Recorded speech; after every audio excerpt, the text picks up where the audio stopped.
5 months ago, 351 people were taken in Camarillo. On September 16th, a Camarillo resident was taken in front of City Hall. While we refuse to acknowledge the July 10th raid as happening in Camarillo, since it's an unincorporated part of Camarillo, in front of City Hall is as close to the city as it gets. Please, I urge you to stop turning away from this. I again request at the bare minimum of establishing a committee to have the conversation with the community, just as the city of Oxnard and Santa Paula have. We are asking, we are pleading for an opportunity to help solve these problems. We have come time and time again with potential solutions. We know your jurisdiction is limited and there are still ways to help. I value my relationship with each of you, and that is what makes all of this that much harder. That's actually some of the greatest turmoil that I hold.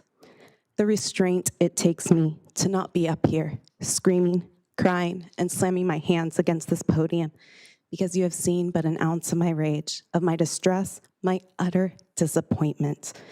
I say all of this with the heaviest heart, time and time again. What I value most, though, is this community and doing what is right. I have another close friend on another council.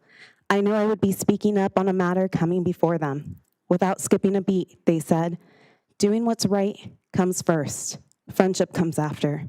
To this day, I'm overwhelmed by those words because they understood what it means to be a real leader, putting the community's needs above all else.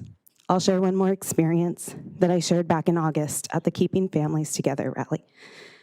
I was reading to my daughter before bedtime when we heard a scratching noise. She asked, what if it's someone trying to get in, like one of Donald Trump's people? I asked her, why are you scared of that? She buried her head and said, I'm scared that they'll kidnap me and I'll never see you again. I choked. I asked her if that's something she's heard. She said, no, I just think that. She's 7. Her monsters don't live under her bed. They live at 321 Cortez Circle, less than 10 minutes from here. Here in Camarillo, the epicenter of ICE terror in the Tri-Counties. When you see her on Saturday at the parade, I hope you remember this story. I come with my lived experience because all the facts and figures have not moved you into meaningful action. I leave you with a gift this holiday season that the families from Laguna Road, from those who have disappeared, are left with shattered glass, so that you have something tangible to carry beyond our pleas and tears. The glass is actually from the person that was taken on September 16th, the glass that was left on the parking lot. Thank you.